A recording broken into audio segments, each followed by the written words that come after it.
சிவசங்கரா தேவனே, ஸ்ரீ சிவசங்கரா தேவனே. Question from கல்யாண கிருஷ்ணன் ரவிசங்கர். ஒளி உடம்பு என்பது ஆன்மீக ரீதியாக மனித உடலின் ஒரு மெல்லிய ஒளிமயமான வடிவம் என்று கருதப்படுவது. இது சில சமயங்களில் நிழலிடா உடல் அல்லது நுட்ப உடல் என்றும் குறிப்பிடப்படுகிறது. இது உடல் ரீதியாகவும் ஆன்மீக ரீதியாகவும் இல்லை, மாறாக இரண்டும் கலந்த ஒரு அம்சமாக பார்க்கப்படுகிறது. வேறு சில கூற்றுகள் ஒளி உடல் என்பது பகுத்தறிவு ஆன்மாவின் அழியாத வாகனமாக பார்க்கப்படுகிறது. சில ஆன்மீக போதனைகளில் ஒளி உடல் என்பது ஒருவரின் ஆன்மீக வளர்ச்சிக்கு தேவையான ஒரு நிலை என்றும் கூறப்படுகிறது. பாபாஜி, நீங்கள் பலமுறை சத்சங்கத்தில் ஒளி உடம்பு பற்றி கூறியுள்ளீர்கள். பல தெய்வங்களின் ஒளி உடம்பினை உங்களின் மூன்றாவது கண் மூலம் வெளிப்படுத்தி உள்ளீர்கள். மேலே குறிக்கப்பட்டுள்ள ஒளி உடல் நிழலிடா உடல் அல்லது நுட்ப உடல் பற்றி தயவு செய்து விளக்கவும். பொன்னுடம்பு எனக்காய் பொருந்திடும் படிக்காய் அப்படிங்கிறார் வள்ளல் பெருமானார். பொன் உடம்புங்கிறார். அது காற்றாலே வழியாலே ககனமதாலே எதனாலும் அழிக்கப்பட முடியாத, இவன் நெருப்பினால் அழிக்கப்படாத ஒரு உடல் நம்மக்கிட்ட இருக்குது. அதுதான் பொன் உடம்புன்னு சொல்கிறது. இப்போ அல்லும் பகலமும் செஞ்சோதி வலுவுடைய அந்த ஜோதியை நினைப்பார்க்கு பொன்மேனி உண்டாகும். எப்பயுமே கடவுளை நினைத்து கொண்டு யார் இருக்கிறாங்களோ அவங்களுக்கு அந்த உடம்பு கிடைக்கும் என்றும் வள்ளலார் சொல்கிறார். என்ன வனைந்து வனைந்து ஏற்றி ரோமம் சிரிப்ப கரமலர் மொட்டித்து ஊற்றெழும் கண்ணீரதனால் மரணமில்லா பெருவாழ்வில் வாழ்ந்திடலாம் கண்டீருங்கிறார். அப்போ கடவுளை விழுந்து விழுந்து கும்பிட்டு ரோமமெல்லாம் சிலிர்க்க கடவுளை நினச்ச உடனே கண்ணில் தார தாரையாக தண்ணி வர, அந்த மாதிரி ஒரு நெக்குறுகிய நிலையில் இறைவனிடத்தில் யார் ஒன்றரை மனதை ஈடுபடுத்துகிறார்களோ அவங்களுக்கு அந்த உடம்பு கிடைக்கும். சாதாரணமாக கிடைக்காது. இப்போ நீங்கள்லாம் இருக்கீங்கன்னா உங்கள்கிட்ட இப்போ இருக்கிற உடம்பு வந்து ஒரு physical molecular body. You have needs. இந்த உடம்பு இருக்கு இல்லையா, இதுக்கு இட்லி சாப்பாடு எல்லாம் தேவைப்படுது. மலம் மூத்திரங்கள் இருக்குது. இதில் மெய்வாய் கண்மூக்கு செவி என்ற ஐம்புலன்கள் இருக்கின்றன. ஸோ இந்த ஐம்புலன்களும் இருந்து இந்த பஞ்சபூதத்தினால் இயங்குகிற உடம்பு தான் இது. இதுக்கு சாப்பாடு தேவைப்படுது. அதனால் அன்னமய கோஷம் அப்படின்னா சாப்பாடுனால இயங்குகிற உடம்பு. யூ ரிக்வயர் பிரீத், அதனால் தட்ஸ் கால்ட் பிராணம், பிராணமய கோஷம்.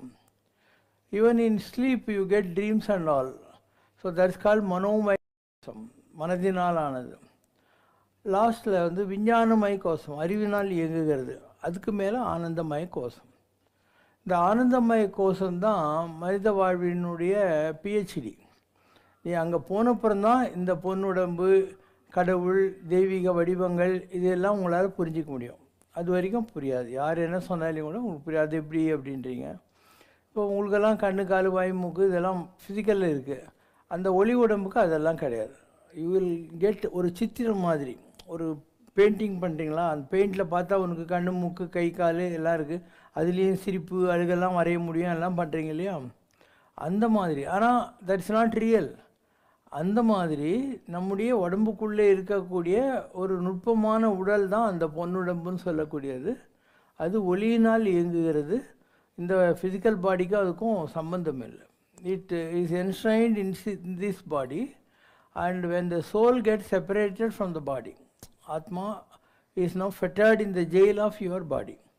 So when Atma gets separated, body gets separated, the ஆத்மாவுக்கு தான் அது அந்த அனுபவங்கள் கிடைக்கும்.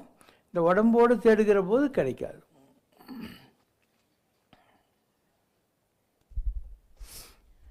Question from Govindan sir. தனக்கு அடியவனாக இருப்பதை விட தனது அடியவனுக்கு அடியவனாக இருக்கின்ற சிவனடியார்க்குத்தான் நான் முதலில் முக்தி கொடுப்பேன் என்று இந்த உலகம் இதன் மூலம் தெரிந்து கொள்ளட்டும் என்று சொல்லித்தான் பட்டினத்தடிகளுக்கு முன்பே பத்ரகிரியாருக்கு சிவபெருமான் முக்தி நிலை அருளினார். அப்படி ஒரு சிவனடியாருக்கு அடியவனாக இருந்த பத்ரகிரியார் கூட திருவிடைமருதூர் ஈசனிடம் இறுதி வரை மாறாத பற்று கொண்டு வாழ்ந்தார். ஆனால் பெருமாளை போற்றி எந்த ஒரு பாடலையும் பாடாத மதுரகவியாழ்வார் நம்மாழ்வாரை போற்றி பாடிய கண்ணி நுண் சிறுத்தாம்பு என்ற பாசுரம் எவ்வாறு 4000 திவ்ய பிரபந்தத்தில் வைணவ ஆழ்வார்களால் ஏற்றுக்கொள்ளப்பட்டது? ஒவ்வொருத்தரும் இதுக்கு முன்பிறவிகளில் செய்த தவம் அதெல்லாம் இருக்குது. அதனால தான் தியாகபிரம்மம் என்ன சொல்கிறாரு, பண்டு ரீதி నేను చేసిన కొలువు ఈవు అయ్యాங்கிறார். இதுக்கு முன்பிறவிகளில் நான் என்னெல்லாம் பூஜை பண்ணியிருக்கணும் அந்த புண்ணியத்தை எனக்கு கொடு அப்படின்றார். அருணகிரிநாதர் முருகனை பற்றி சொல்கிற போது நற்கரிசை ஓடக்காரங்கிறார். நல்ல புண்ணியங்களை செய்தவர்களுக்கு இந்த பிறவி பெருங்கடலை கடப்பதற்கு முருகன் ஓடக்காரனாக இருப்பான் அப்படின்னு அர்த்தம். இப்போ நீங்கள் பார்க்குற நம்மாழ்வார் யார்? சாட்சாத் ராமன். அவர் பிறக்கிறாரு. பிறந்த உடனே ஆழ்வார் திருநகரிங்கிற ஊரில் ஒரு புளிய மரத்தில் போய் அப்படியே தவத்தில் உட்காந்துடுறாரு. அப்படியே இருக்கார். இந்த மதுரகவி ஆழ்வார் என்பவர் ராமனை தேடின்னு இருக்கார். ராமனை தேடி அயோத்திக்கு போகிறார்.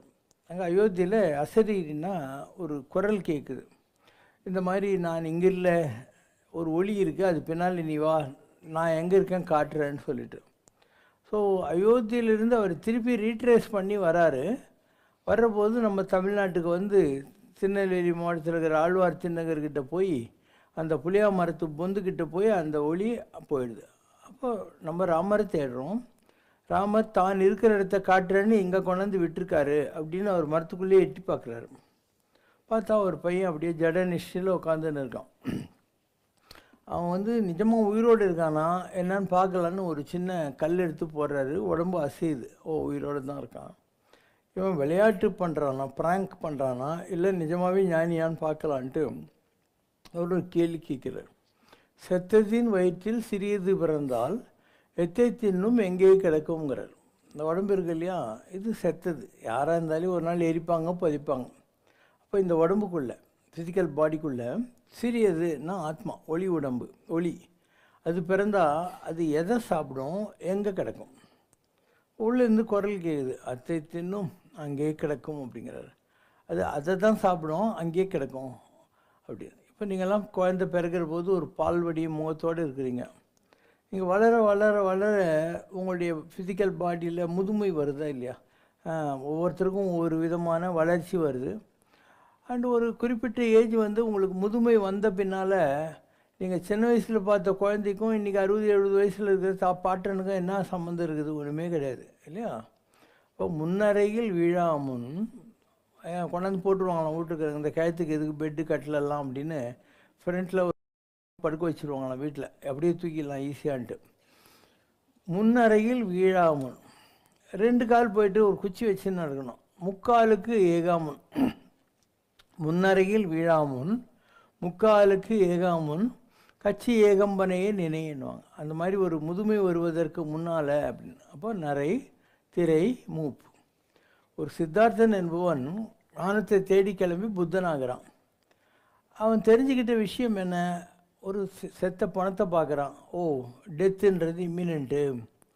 ஒரு வயசான ஆளை பார்க்குறான். அப்போ முதுமை என்பது தவிர்க்க முடியாத விஷயம். இப்படி ஒவ்வொன்றையும் பார்த்து பார்த்து தெரிஞ்சுக்கிறான்.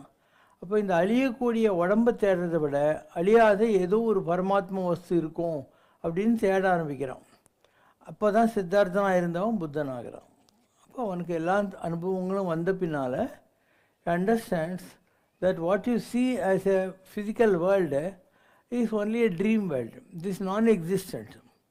இந்த வேர்ல்டு இருக்கு இல்லையா, அதனால் லோகம் அப்படின்னா லோகம் சூன்யமயம். சூன்யம்னா ஒன்றுமே இல்லை. அப்போ நீ பார்க்குற இந்த செடி கொடி சாமி சிலை எல்லாம் கூட கற்பனைகளால் உருவாகிற விஷயங்கள். நம்மளாக தான் இதெல்லாம் சேர்ந்து செய்கிறோம். அப்போது சூன்யமயம். அடுத்தது என்ன? இந்த உலகத்தில் நீ மாஞ்சி மாஞ்சி தேடினா கூட சந்தோஷம் கிடையாது. லோகம் சூன்யமயம், லோகம் க்ஷீணமயம். க்ஷீணம்னா துக்கம். இந்த உலகத்தில் துக்கம்தான் இருக்குது, வேறு ஒன்றுமே இல்லைங்கிறாங்க. குழந்தை பழக்கம் உடனே உங்களுக்கெல்லாம் சந்தோஷமாக இருக்குது. அந்த குழந்தைங்க வளர வளர அவங்க நீங்கள் நினைக்கிற மாதிரிலாம் வளராமல் ரவுடி பசங்களாம் வளர்கிறாங்க, அந்த மாதிரிலாம் போயிட்டாங்கன்னா உங்களுக்கு எவ்வளோ வருத்தம் வருது. இப்போ எந்த குழந்தைய நீ நிம்மதி கொடுக்குன்னு நினச்சோ அதுவே உன் துக்கத்துக்கு காரணமாகிடுதா? பொத்தி பொத்தி உன் பொண்ணையோ உன் பையனையோ வளர்க்குறீங்க.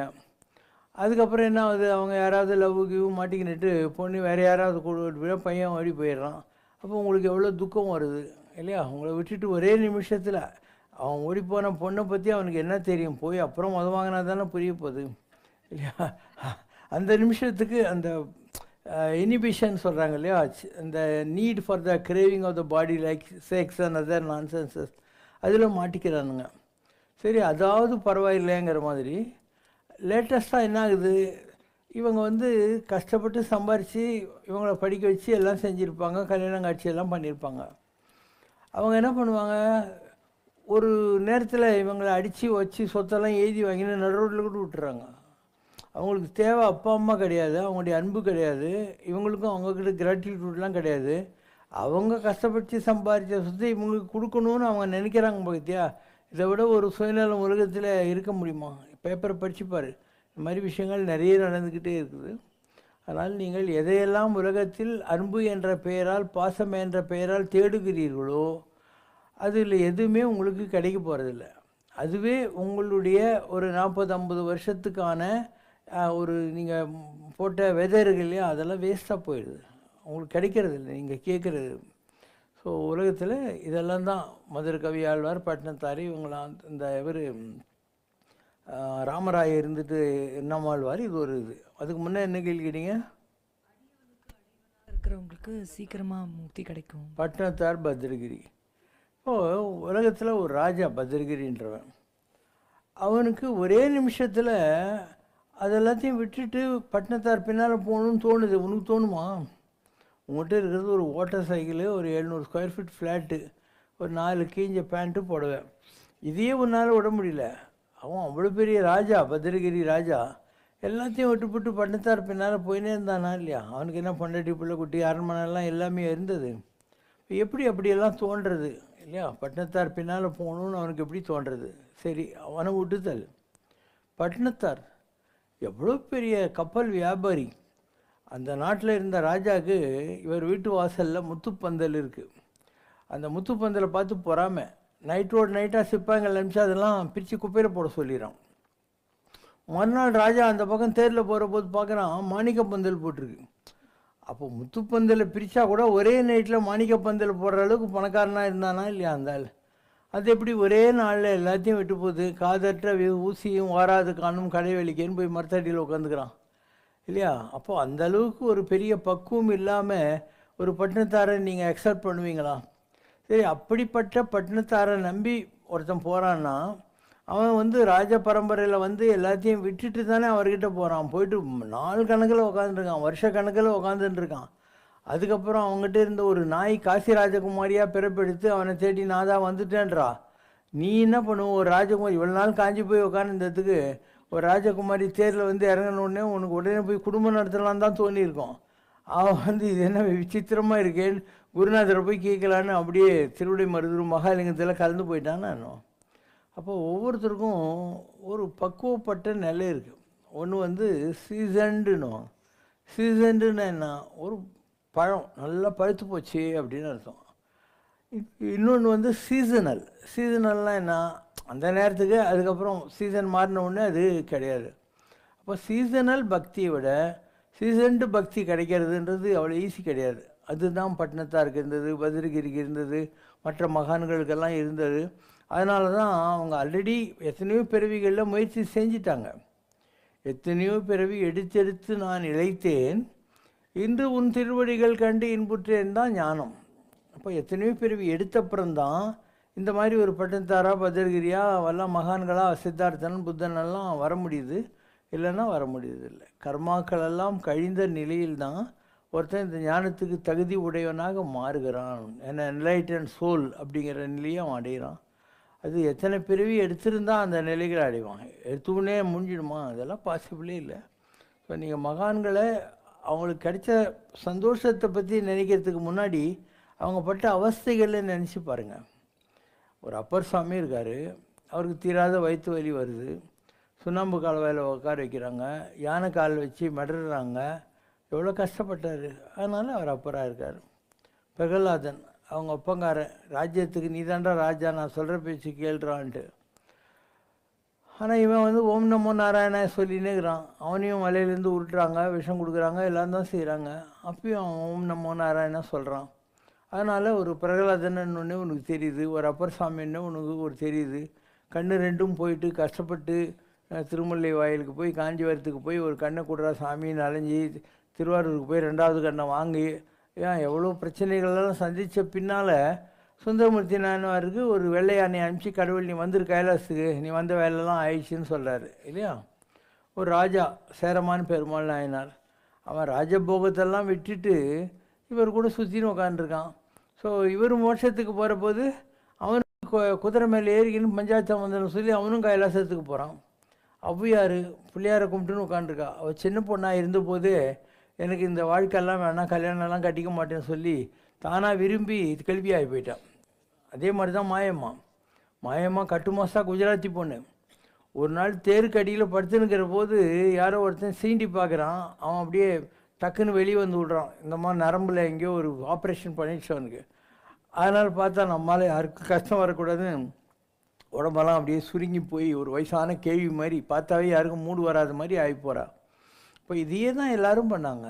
காரைக்கால் அம்மையார் கணவனுக்கே இந்த உடம்பு மேலே ஆசை இல்லாமல் போகிற அளவுக்கு நான் சாமி ஆகிட்டேன்னு சொல்லிவிட்டு அவள் வந்து பேயுருவு எடுத்துக்கொண்டு திருவாலங்காட்டில் உட்காந்து சாமியைக்கிட்ட தவம் பண்ணிட்டு உட்காந்துருக்கான். அந்த மாதிரி ஒவ்வொருத்தருக்கும் அந்த நிலைகளை அடைவதற்கு ஒரு பக்குவம் தேவைப்படுது, ஒரு ரினவுன்ஸ் லெவல் தேவைப்படுது. இந்த உலக சுகங்களெல்லாம் பார்த்து முடிச்சுட்டு எதிரையும் மயங்காத மாட்டிக்காது இருக்கிற போது தான் அந்த உயரங்களை எட்ட முடியும்.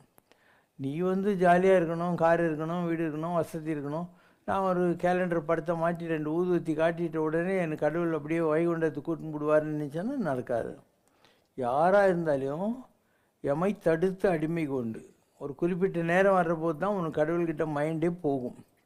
அதுக்கப்புறம் என்ன பண்ணுவார், பாரமாய பழவினை அறுத்து உனக்கு ஏதோ கர்மாலாம் இருக்குது இல்லையா அதெல்லாம் போக்குவார்.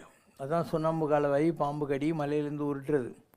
அதுக்கப்புறம் ஞானம் கிடச்சிட்டு தன்னை நினைந்துருக தருகின்றான். எப்பயும் கடவுளை தவிர உனக்கு வேறு எதுலேயுமே இன்ட்ரெஸ்ட் இல்லாத ஒரு உயர்ந்த நிலையை நீ அடைவாய்.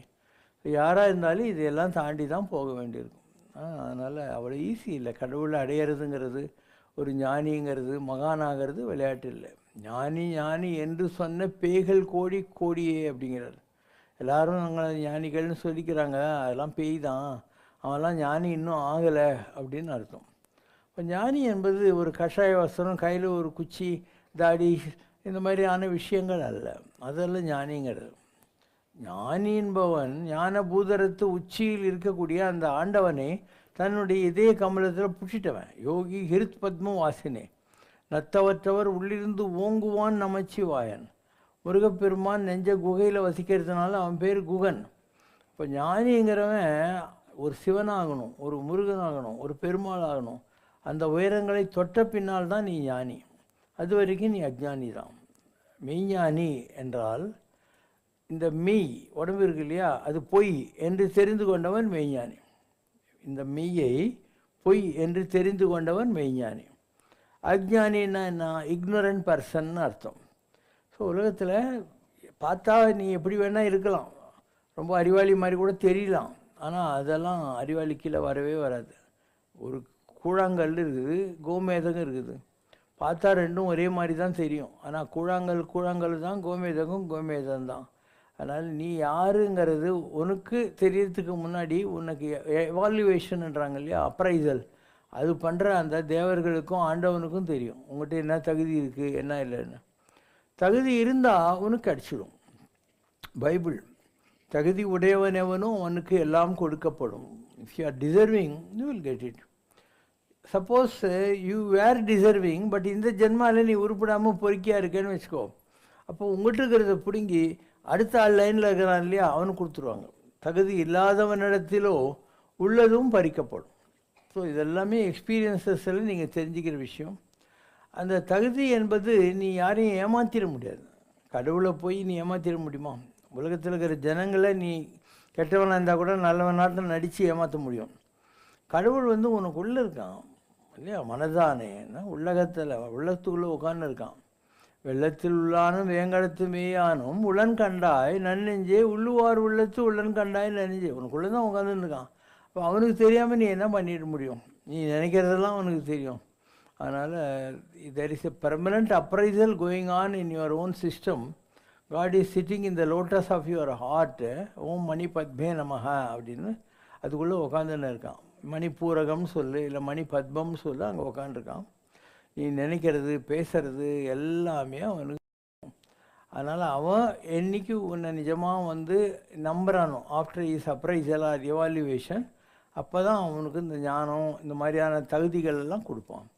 அதுக்கு முன்னால் சும்மா கேலண்டரு கல் இல்லை கோயில் கட்டிட்டேன் 2 ஊதுவத்தி காட்டினேன் இதெல்லாம் பண்ணால் கிடைக்கும்னு நினைக்காது. இதெல்லாம் ஹெல்ப் பண்ணும். These things will definitely help. இப்போ நீ வீட்டில் உட்காந்துருந்தியானா நேரத்துக்கு டிவி பார்த்துன்னு உட்காந்துக்க போகிறேன். ஏதோ ஒரு வகையில் கோயிலில் வந்து உட்காந்துருந்தனால கொஞ்சம் பாட்டு கேட்டேன், என்னமோ சாப்பிட்டேன், சாக்லேட்லாம் கொடுக்குறாங்க, பழம்லாம் கொடுக்குறாங்க, அவங்க பாடுறாங்க, நான் ஒரு 2 கேள்விக்கு பதில் சொல்கிறேன். இதில் ஒரு 0.5% உனக்கு மைண்டில் போய் சேருமா இல்லையா? ஒரு நல்ல விஷயம் போய் சேருதா இல்லையா? அதை விட என்ன வீட்டில் அடைஞ்சு கிடக்கிறதுக்கு இப்படி வந்து கொஞ்சம் காத்தாட உட்காந்துட்டு இருந்தால் நல்லா தானே இருக்குது. ஸோ இது உனக்கே தெரியாமல் நடக்கிற விஷயம். வித்தவுட் யுவர் நாலேஜ் இதெல்லாம் நடந்துக்கிட்டு தான் இருக்குது.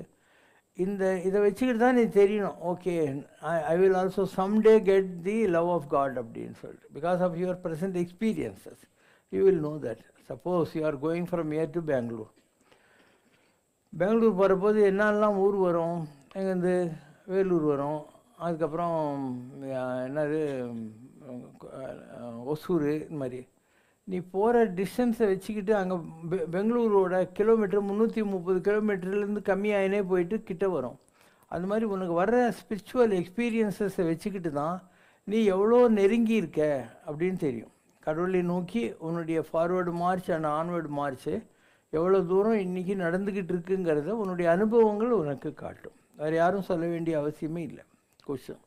Question from Rajendra Babu. Dear Baba, why is 786 associated with Allah or Muslims? What is the significance to this number? Is there any such numbers for Hindus? This is the number of year in which Prophet Muhammad moved from Mecca to Medina. அவ்வளோதான். இப்போ உன்னுடைய birth year இருக்குதுன்னு வச்சுக்கோயா, அதை கொண்டாடுறியா இல்லையா நீ? Birthday, birth month, birthday அந்த மாதிரி. It is a businessman called Nabi who ran for life. ஏன்னா அவர் துரத்தின்னு வந்தாங்க. So from Mecca to Medina and that is the year. வேறு ஒன்றும் இல்லை. அது வந்து கிறிஸ்து பிறப்புக்கு முன் கிறிஸ்து பிறப்புக்கு பின்னெல்லாம் சொல்கிறீங்க இல்லையா, அந்த மாதிரி. இப்போ நடந்துட்டு இருக்கிறது 2025 இல்லையா. அப்போ 786 இந்த நிகழ்ச்சி நடந்தது. அப்போது ஒரு 1400 வருஷம் ஆச்சு முகமது நபி வந்து நீ தெரிஞ்சுக்கலாம். அவ்வளோதான். Question from Neeraja Jayaraman.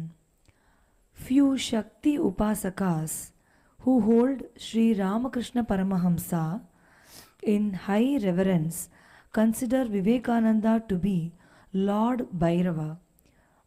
How about your thoughts on the same? It's your own wishful thinking. You don't even need to take to any form of Shakti. You worship your mother. She is also Shakti. Isn't that? Your mother has borne you for 10 months. இல்லை ஒரு 3 kg வெயிட்டை தூக்கின்னு கஷ்டப்பட்டு அவன் நடந்தான். நீ ராத்திரி பூரா அவளை தூங்க விடவே இல்லை. அவ்வளோ கஷ்டப்பட்டு கண்ணை விளக்காக்கி, our eyes were the light, கையை தொட்டிலாக்கி தன்னுடைய ரத்தத்தை பாலாக்கி தந்தவள் தாய். அப்போ நீ எதுவும் இந்த கல்லில் காயத்துலலாம் கட்டின்னு உட்காந்து இருக்குது, இதெல்லாம் வரைஞ்சது தானே யாரோ. இது எல்லாத்தையும் விட்டு பேசாமல் your mom is an organic substance and you 100% know that you came out of our womb. Is it not? Unless the mother says who was your father, you may be misled also. Genuinely your father would not have been your father. Mother only knows who is your real father. Otherwise, it is better you don't take all these statues and scriptures very seriously. You please your mother. Okay. Be very emotional in this world. So mother may not act in your presence. See, if at all your mother wants to pamper the child, she can also do acting. But no mother does it because she is fighting for survival, to educate you, to bring you up, to get you married, and all that she does, is it not? There are a lot of people who take nice clothes for their children for Deepavali, Pongal, Christmas. On their own, they may not buy anything, isn't it? They may buy you an ice cream, but they may not buy an ice cream for them. So you may not understand the sacrifice all these mothers or your mother does for you. So if you don't believe in anything, you believe in your mother and you understand that she is emotional, but she loves you. She loves youங்கிறதுல உனக்கு doubt தேவையில்லை. But she is emotionally disturbed. So she can't act every minute as if, like this, doing all that she can't do. But she is disturbed, emotionally disturbed. Next question. What is the meaning of Jyotirling? In what sense are Jyotirling temples different from other Shiva temples? There are great Mahatmas who nurtured the energy of Shiva within themselves. அவங்க சிவனை உபாசனை பண்ணி நற்றவத்தவர் உள்ளிருந்து ஓங்கும் நமச்சிவாயா என்று சொல்லக்கூடிய நிலையில் அந்த கடுமையான தவம் செய்து அந்த சிவனை அவங்க கொண்டிருப்பாங்க. யோகி ஹிருத் பத்மவாசின் என்ற வார்த்தைகள். இப்போ அவங்க எங்கெல்லாம் சமாதி ஆயிருக்காங்களோ, அவங்கள எங்கெல்லாம் புதைச்சாங்களோ, அந்த மாதிரி இடங்கள், அந்த உயர்நிலைகளை தொட்டு அவங்களுடைய ஆத்ம ஜோதியை தரிசித்த மகனீயர்கள் who are liberated during the lifetime, அவங்க எந்த இடத்துல ஒடுங்குறாங்க ஜோதிர்லிங்கம். அவ்வளோதான். அது ஜோதிர்லிங்கம்னா நீ ஏதோ இந்த வாயில் கக்கி எடுக்கிறாங்கல்ல, அந்த மாதிரிலாம் நினைக்க தேவையில்லை. அவங்களுடைய சொந்த ஜோதி தான் அது. அந்த ஜோதி லுமினஸ் ஃபார்மில் இருக்கும். அவங்கள எங்கே புதைச்சிருக்கீங்களோ, அப்போ அந்த பாடி டிஜிட்டல் ஆனால் கூட ஒவ்வொரு பீரியடு அவங்களுடைய ஆத்ம ஜோதி அந்த இடத்துல இருக்கும். It knows that you are praying and it is capable of helping you with your prayers. fulfillment of your prayer, they are called Jyotirlingam. Is there any specific reason in choosing Ujjain as the place to construct the Mahakaleshwar temple? Ujjain was once ruled by great kings, Vikramaditya and the Mari. Ujjain was the center where Kalidas was there, and 9 great poets were there. So India each time evolved into spiritual domain. Like in Tamil Nadu, there were Nayanmargal and Alvargal. In Maharashtra, in Pandripur, there were Varkaris, all these Vittala type. Then in North India, Meera, Tulsidas and other people. In Calcutta side, Gauranga and all those people. So இந்தியாவில் ஒவ்வொரு காலகட்டத்திலையும் ஒரு குறிப்பிட்ட ஏரியாவில் மகான்கள் வந்தாங்க. கர்நாடகாவில் கனகதாசா அந்த மாதிரி, தியாகராஜர்ன்ற மாதிரி வந்தாங்க, அப்பைய தீட்சிதர், இது மாதிரி எவ்வளோ பேர் இருக்காங்க. அண்டு ஸோ எங்கெல்லாம் அந்த மாதிரி ஞானிகள் வர்றாங்களோ அந்த இடம்லாம் ஒரு குறிப்பிட்ட காலத்தில் பவர்ஃபுல்லாக இருக்கும். மதுரை மீனாட்சி அம்மன் கோயில் இருக்குது. ஸோ அவ்வளோ பெரிய கோயிலை கட்டுற அளவுக்கு அங்கே யாரோ மகான்கள் இருந்திருக்காங்க. அங்கே இருக்கிற ராஜாக்கள் எல்லாம் இப்போ திருமலை நாயக்கன் மாதிரியான ஆளுங்கள்லாம் பக்தியோடு அதெல்லாம் செஞ்சுருக்காங்க. அண்டு இங்கே ஒரு பெரிய மகான், அவருக்கு கிடைச்ச மகாலட்சுமி கடாட்சத்தை வச்சு இந்த கோயில்களுக்கெல்லாம் திருப்பணி செஞ்சாருன்னு நான் நேற்று கூட சொன்னேன் இல்லையா. இதில் நம்ம ஸ்ரீங்கேரியில் ஒடுங்கியிருக்கார் அவர். ஸோ அவருக்கு கிடைச்ச பணம், மகாலட்சுமி கிட்டேருந்து கிடைச்ச பணத்தை வச்சு அவர் பண்ணார். ஒரு ஆதிசங்கர் இருக்கார், அவர் சிருங்கேரி, பூரி ஜெகநாதம், துவாரகா பீட்டு, அதுக்கப்புறம் அங்கே பத்ரிநாத் போகிற வழியில் ஜோதிர்மட்டு, இங்கெல்லாம் 4 மடங்களை ஸ்தாபிக்கிறாரு. அதுக்கப்புறம் காஞ்சியில் சர்வஜ்ஞ பீடம்ன்றாங்க, இல்லை பத்ரி கேதார்லலாம் அவர் தான் கேரளாலேருந்து நம்பூதிரிகளெல்லாம் கொண்டு போய் அங்கெல்லாம் பூஜை பண்ணுறதுக்கு வழி பண்ணாருலாம் சொல்கிறீங்க இல்லையா. அந்த மாதிரி இது ஒரு சைக்கிள் மாதிரி. ஒவ்வொரு இடத்துலையும் ஒரு குறிப்பிட்ட நேரத்தில் இந்த மாதிரி மகான்கள் வராங்க. அந்த மகான்களை ஃபாலோ பண்ணுற பக்தர்கள் இருக்காங்க இல்லையா, அவங்கள மோட்டிவேட் பண்ணி அவங்க கோயில் கட்டுறாங்க, கும்பாபிஷேகம் பண்ணுறாங்க. அண்டு தெர் இஸ் ஒரு type of a festivity or renaissance of bhakti during their time at that time. So ஒரு மாஸ் ஃபாலோயிங் அவங்களுக்கு கிடைக்கிது, அவங்கெல்லாம் அவரை கும்பிடுறாங்க. இப்போ நீங்கள் பார்த்தீங்கன்னா இந்த ஜெயின்ஸ் எல்லாங்கிறாங்க இல்லையா, அவங்க எல்லா இடத்துலையும் பெரிய பெரிய ஹியூஜ் எல்லாம் எழுச்சி 1000 கோடிக்கு எல்லாம் கோயில் கட்டுறாங்க. சுவாமி நாராயண் கோயில்னு பேர். இந்த சுவாமி நாராயணன்றது என்ன, நாராயணம் கிடையாது, அவங்களுக்கு வழிகாட்டி கொண்டிருந்த ஒரு குரு. நீங்கள் இதுக்கு போகிறீங்களே அமிர்த்சருக்கு பக்கத்தில் ஒரு நல்ல இடம் இருக்குது. அங்கே வந்து ஒரு பெரிய மகான் அந்த காலத்தில் இருந்தார். அவருடைய டிவோட்டிஸ் எல்லாம் இருக்காங்க. நீங்கள் போனீங்கன்னா ரொம்ப கம்மி ரேட்டில் அங்கே வந்து விதவிதமாக உங்கள் மசால் தோசையும் இட்லியும் உங்கள் ஊரை விட நல்லா கிடைக்குதாங்க. அந்த மாதிரி இருக்குது. காரெல்லாம் பார்க் பண்ணுறதுக்கு இடம் வச்சுருக்காங்க. ரிக்ஷா அங்கே இருக்குது.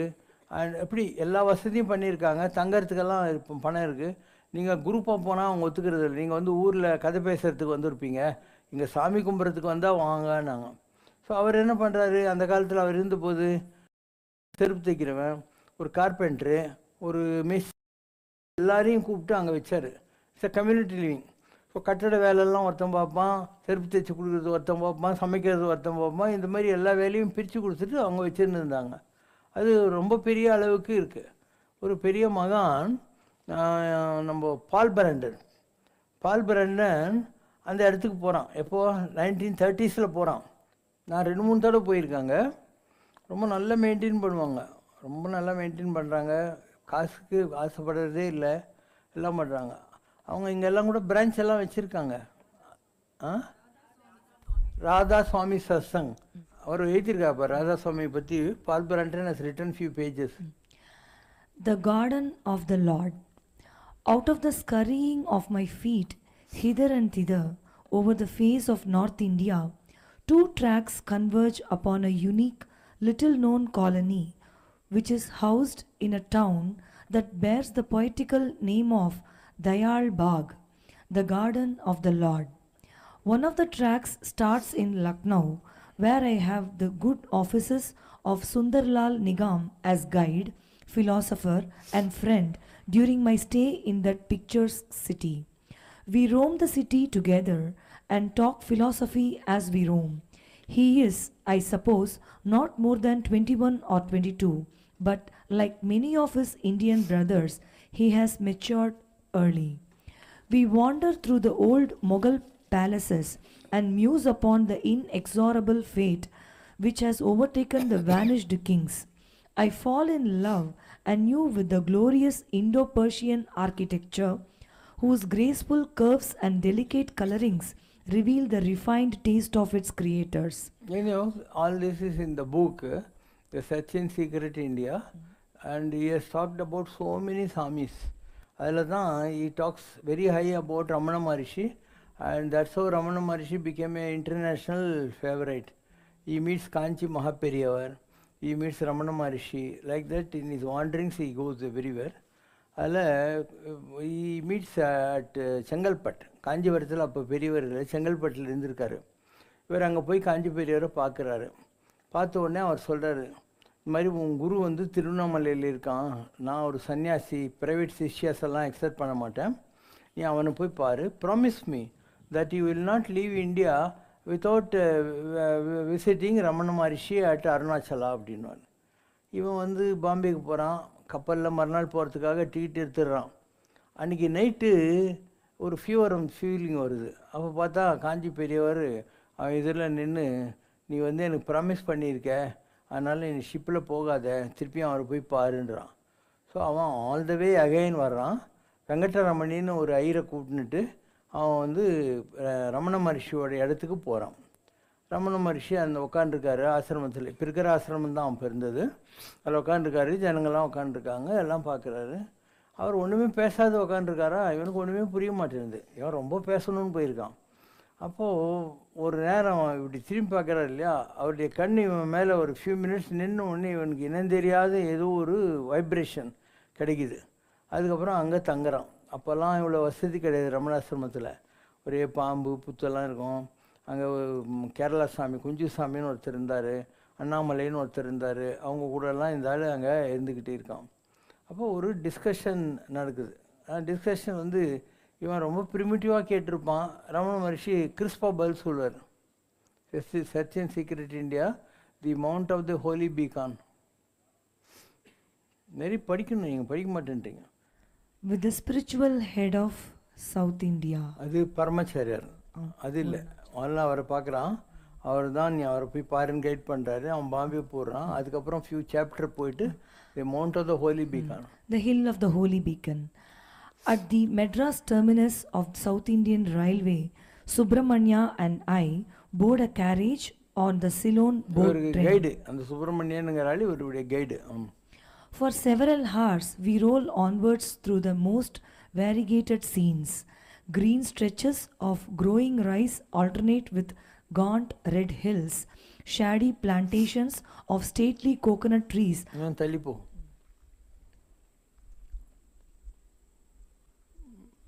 ரமணர் உட்கார்ந்துங்கிற இடத்துக்கு வந்துரு. The hill now towers over our heads. It is not without its rugged grandeur. This lonely peak, patterned with red, brown, and greyish boulders, thrusting its flat head thousands of feet into the pure pearly sky. Whether the holy man's words have affected me, or whether for some unaccountable cause, I find a queer feeling of awe arising in me as I meditate upon the picture of the sacred mountain, as I gaze up wonderingly at the steep incline of Arunachala. Do you know, whispers my companion, that this mountain is not only esteemed holy ground, but the local traditions dare to assert that the gods placed it there to mark the spiritual center of the world. Two small buildings with thatched roofs occupy the left side of the courtyard. Adjoining them stands a long modern structure whose red-tiled roofs comes sharply down into overhanging eaves.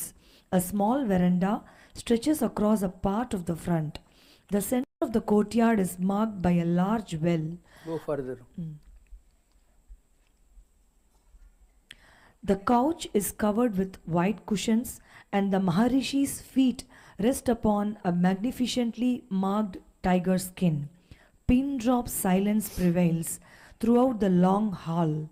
The sage remains perfectly still, motionless, quite undisturbed at our arrival. A swarthy disciple sits on the floor at the other side of the divan. He breaks into the quietude by beginning to pull at a rope which works a punkah fan made of bamboo matting. The fan is fixed to a wooden beam. In 1930, there were no electrical fans. They used to keep a cloth and அது புல் பண்ணா அது இப்படி இப்படி போயின்னு இருக்கும்.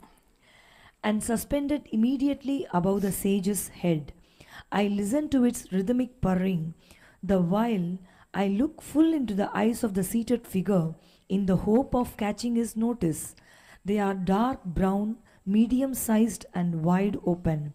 If he is aware of my presence, he betrays no hint, gives no sign. His body is supernaturally quiet, as steady as a statue. Not once does he catch my gaze, for his eyes continue to look into remote space, and infinitely remote it seems. I find this scene strangely reminiscent. Where have I seen its like? I rummage through the portrait gallery of memory and find the picture of the sage who never speaks, that recluse whom I visited in his isolated cottage near Madras, that man whose body seemed cut from stone, so motionless it was. There is a curious similarity in this unfamiliar stillness of body, which I now behold in the Maharishi. பரமாச்சாரியார் ரமணர் ரெண்டு பேரையும் ஒரே மாதிரி இவன் அந்த பண்றான். It is an ancient theory of mine that one can take the inventory of a man's soul from his eyes. But before those of the Maharishi, I hesitate, puzzled and baffled. The minutes creep by with unutterable slowness. First, they mount up to half an hour by the hermitage clock which hangs on a wall. போ இன்னும் போ.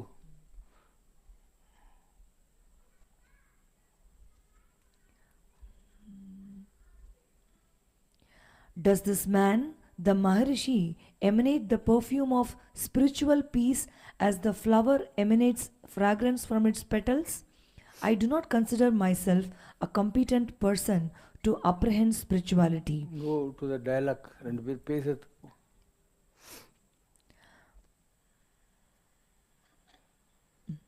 But the spell is broken, as if this infelicitous intrusion is a signal. Figures rise from the floor and begin to move about the hall. Voices float up to my hearing, and wonder of wonders, the dark brown eyes of the Maharishi flicker once or twice. Then the head turns, the face moves slowly, very slowly, and bends downward at an angle. A few more moments and it has brought me into the ambit of its vision. For the first time, the sage's mysterious gaze is directed upon me. It is plain that he has now awakened from his long trance.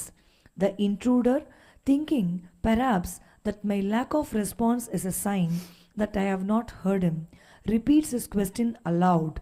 But in those lustrous eyes, which are gently staring at me, I read another question, albeit unspoken. Can it be? Is it possible that you are still tormented with distracting thoughts, distracting doubts, when you have now glimpsed the deep mental peace which you and all men may attain? The peace overwhelms me. I turn to the guide and answer, no, there is nothing I care to ask now. Another time, I feel now that some explanation of my visit is required of me, not by the Maharishi himself, but by the little crowd which has begun to talk so animatedly.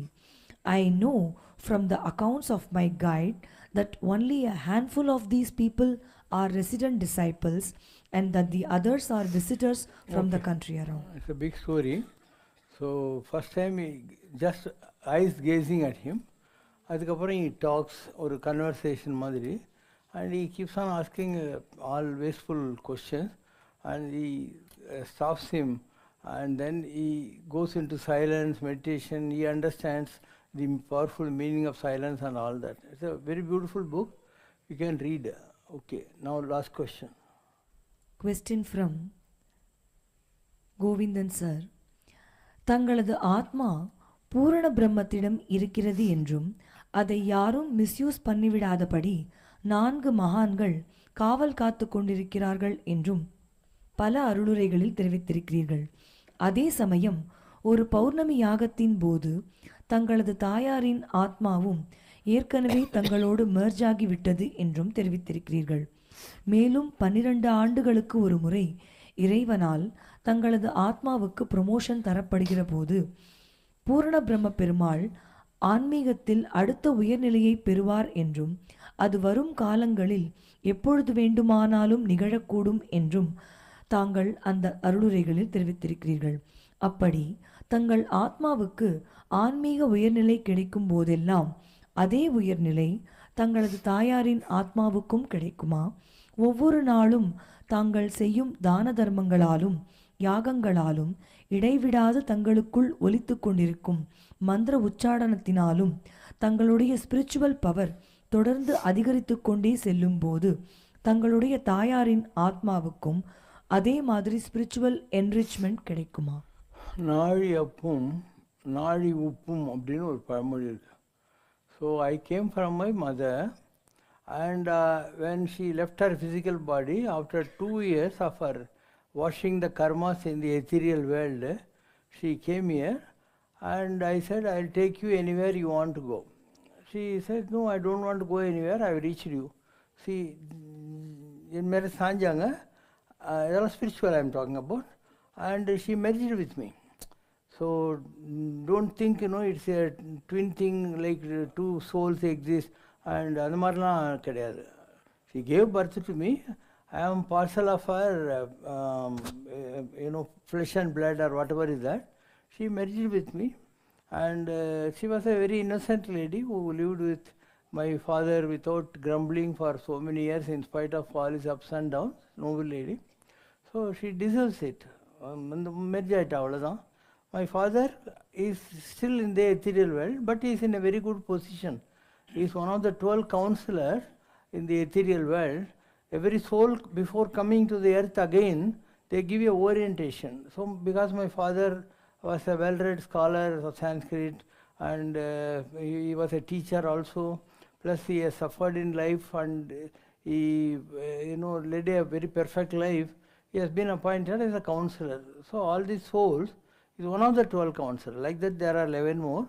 They will come to the round table, they will tell what mistake they did in the last birth and how they have to perfect life and they come back to the earth again. So ஒவ்வொருத்தருக்கும் ஒரு மாதிரி நடக்கும், and it's not that they coexist, it merges.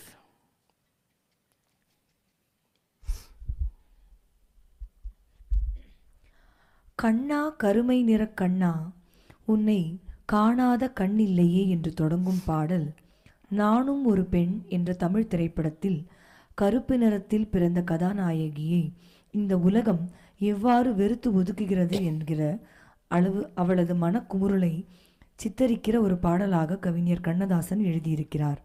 அக்காலத்தில் வரையப்பட்ட பல கண்ணனின் ஓவியங்கள் கூட அவரை கருப்பு நிறமாகவே சித்தரித்து காட்டுகின்றன. ஆனால் தாங்களோ கண்ணனின் நிறம் கருநீலம் என்றும் அதனால்தான் அவன் நீல் பிந்து மாதவ் என்று அழைக்கப்படுகிறான் என்றும் கூறியிருக்கிறீர்கள். பாகவத புராணம் கூட கண்ணனின் நிறம் நீல நிற தாமரைக்கு ஒப்பானது என்று கூறுகிறது. உலகுயிர் திரளெல்லாம் ஒளி நெறி பெற்றிட, இந்த உலகத்தில் இருக்கக்கூடிய எல்லா ஆத்மாக்களும் ஜோதி வடிவத்தை அடைய வேண்டும். அப்போ Krishna was Dwaraka raja is different. அவன் ஒரு ஸ்பிரிச்சுவல் எவல்யூஷனுக்கு போயிட்டு லாஸ்ட்டில் ஜரா என்ற வேடனுடைய அம்பு காலில் தச்சு தன்னுடைய ஆத்மாவை எடுத்துக்கொண்டு வைகுண்டத்துக்கு போயிடுறான் இல்லையா. அதுக்கப்புறம் அவனுக்கு ஒரு போஸ்டிங் கொடுக்குறாங்க. எப்படி உன்னுடைய இதய கமலத்தில் முருகர் குகப்பெருமான் உட்காந்துருக்காரோ, உன் பாதத்தில் விஷ்ணு உட்காந்துருக்காரோ, உன் கையில் இந்திரன் இருக்கானோ, உன் மூச்சு காற்றுல வாயு இருக்கான், உடம்புல இருக்கிற தண்ணி எல்லாம் வருணன், உன்னுடைய உடம்புல இருக்கிற ஹீட்டெல்லாம் அக்னி பகவான், இந்த மாதிரி எல்லா தேவதைகளும் நம்ம உடம்புல இருக்கு. அந்த மாதிரி நம்முடைய இந்த இடம் இருக்கு இல்லையா, அங்கே இருக்கிற promoted person, the Dwaraka Peeth Krishna has been promoted as the blue consciousness in your system. Not only you, everyone. அதனால தான் என்ன சொல்கிறாங்க, நீலவண்ண கண்ணா வாடன். So the blue consciousness is blue in colour, இந்த இடத்துல இருக்காது. ஸோ நீலவண்ண கண்ணா வாடான்னு ஏன் சொல்கிறாங்கன்னா, everyone is having the same Krishna. கிருஷ்ணன்னு கண்ணன் அர்த்தம். அப்போ கண்ணன் என்ற பெயரால் காட்டுகின்றான், மாயன் என்ற பெயரால் மறைக்கின்றான். இப்போ மாயனாக இருக்கிறதுனால உனக்கு அவன் தான் அவங்ககிட்ட இருக்காங்கிறது தெரிய மாட்டேங்குது. அப்போ கண்ணனாக அவன் மாறுகிற போது அவன் உனக்கு நான் தான் இந்த இடத்துல உட்காந்துருக்கேங்கிறத புரிய வைப்பான். இப்போ காணாத காட்சியெல்லாம் கிடைக்கும். வள்ளலார் இருக்கார், என்ன சொல்கிறார், ஆணி பொன்னம்பலத்தே நான் கண்ட காட்சிகள் அற்புத காட்சி அடி ஜோதிமலை உண்டாச்சுதடி அப்படிங்கிறார். அப்போது ராமலிங்கமாக இருந்தபோது தெரியாதது அந்த ஜோதி தரிசனமெல்லாம் கிடைக்கிற ஒரு காலம் வருகிற போது இதெல்லாம் புரிஞ்சுக்கிறாரு இல்லையா.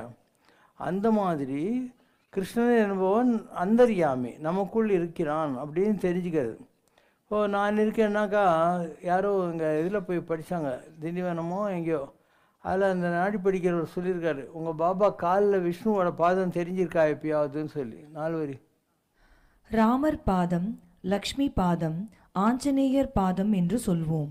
அந்த மாதிரி ஐயாவோட திருவடியை 2 கால் பாதங்களையும் இணைந்து வைத்து அதில் சந்தனம் அக்ஷதையை போட்டு புஷ்பங்கள் சார்த்தி வணங்குகிற மாதிரி தோற்றம் காமிச்சிருக்காரா எப்போதாவது? இருக்கே, எல்லார் வீட்டிலும் அந்த மாதிரி ஃபோட்டோ இருக்கு. அந்த மாதிரி தோற்றம் எனக்கு தெரியுது. எல்லோரும் அவரை கடவுளாக பாவித்து வருகிறார்கள். ஒரு குறிப்பிட்ட நேரத்தில் தான் தெரியும், எல்லா நேரத்திலும் தெரியாது. அந்த நேரம்தான் இது. It has always happened. In Nilangarai, there was no temple, no stone, no statue. I used to bring out my divine energy during the Aarti time. They will put 400 garlands and it is very difficult for you to hold 400 garlands. I used to stand like that for 45 minutes until they finish all the songs. At that time, so many days I have seen my own face like Vishnu. So many days I have seen my own feet like golden feet of the Lord. So it's an inner experience. And நம்ம எல்லாருக்கிட்டையும் இருக்குது. It's the question of you're achieving it. All of us are divine. God has not created anyone like a beast or something. As we grow, we have to bring out our divine energies. Like that, when you do enough prayers, enough charities, and you merge with that goodness in the cosmos, you will see all the hidden divine energies in your own body. உடம்புலேயே உங்களால் எல்லாத்தையும் பார்க்க முடியும்.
மறைமூர்த்தி கண்ணா குறை ஒன்றும் இல்லை கண்ணா